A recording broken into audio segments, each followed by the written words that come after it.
After these things, I said, compare our nature with respect to education, or the lack of it, to an experience of this sort.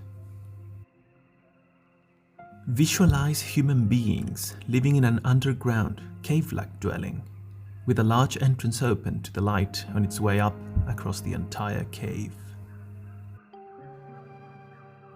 They have been there since childhood, with their legs and necks fettered, so that they remain fixed only looking to what's in front of them, unable to turn their heads due to the fetters. Light for them comes from a fire burning from far above behind them, and between the fire and the prisoners there is a path on the upper side, along which imagine a small wall that has been built, like the screens puppeteers set before people, above which they display their puppet show. I am seeing it, he said. Then along this small wall, visualize people carrying all sorts of objects above it. Statues of men and other animals made out of stone, wood, and all sorts of material. And, in all likelihood, out of these bearers, some are speaking and others are silent. A strange image you describe, he said, and strange prisoners. They are like us, I said. First of all, do you believe that such prisoners would have seen anything of themselves and one another, except the shadows cast from the fire on the wall of the cave in front of them? How could they, he said, if they were forced to keep their heads immobile throughout life? And what about the carried things? Doesn't the same hold for them? Of course. If then they could talk to one another, wouldn't they consider that naming the things they saw passing along meant in fact naming the real objects? Necessarily. And what if the prison had echo from the wall in front of them? When one of the passers-by made a sound, do you think that they would assume that the passing shadow is anything else than the speaker? By Zeus, at least I do not, he said. Then, I said, such prisoners would certainly in every way consider that what's true is nothing else than the shadows of those objects. It is quite certain, he said. Then examine, I said, what the release and healing from their chains and ignorance would naturally be like if something of this sort were to occur to them. When one is released and forced to stand up suddenly and turn around his neck, walk and look up towards the light, in doing all these things he felt pain and, due to the dazzle, he was unable to discern the things whose shadows he had seen before. What do you think he would say if someone told him that what he had seen before was nonsense, but that now, since he is somewhat closer to the things that are, and turned towards things that are more real, he sees more correctly?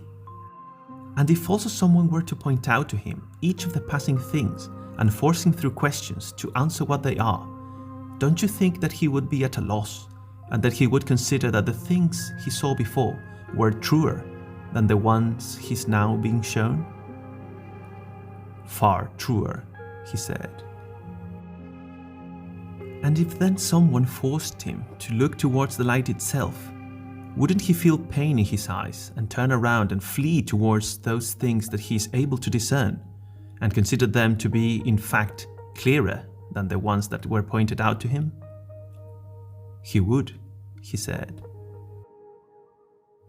And if, I said, someone dragged him from there by force through the rough, steep ascent, and didn't let him go until he had drawn him out into the sunlight, wouldn't he find it painful and be irritated when dragged in such a way?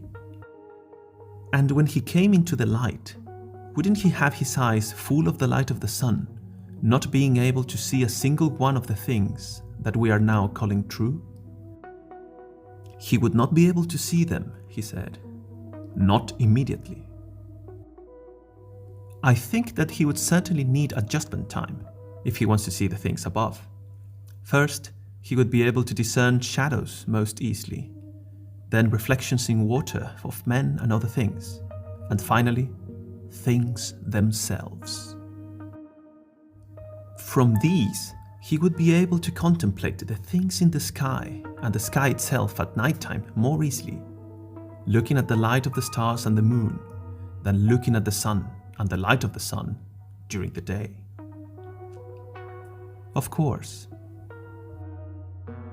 Finally, I certainly believe he would be able to discern the sun, not by reflections in water, nor in apparitions from some other place, but the sun itself, in its own place, and contemplate its nature. Necessarily, he said. And after this, he would already conclude about the sun that it provides the seasons and the years, and that it governs everything in the visible realm, and that it is somehow the cause of all those things he had seen.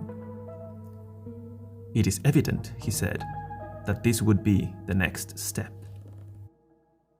Well then, when remembering his first dwelling, what was considered wisdom there, and his fellow prisoners, don't you think he would rejoice for the change, and pity them? He would, and to a great extent.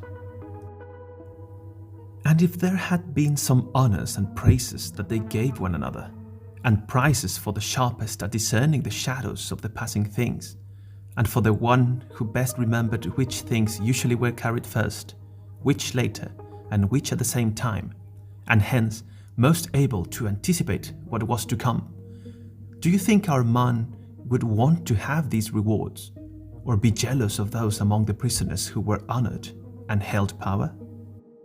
Or wouldn't he feel with Homer that he would very much prefer to live as a serf working for another man, one who had no land, and suffer anything rather than hold their opinions and live as they do?